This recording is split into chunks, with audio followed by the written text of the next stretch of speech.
Hello, future space explorers. Today, we're going to learn about how astronauts eat in space.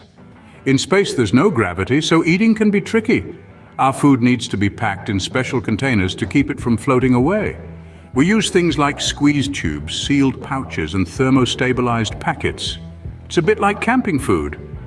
Astronauts can enjoy many of the same foods we do on Earth, like macaroni and cheese, but it's prepared so it doesn't spread around. To eat, we cut open the packets with scissors, and sometimes we heat them in a special space oven. We even have to use special Velcro to hold our forks and spoons so they don't float away, and that's how astronauts manage their meals among the stars. Pretty cool, right?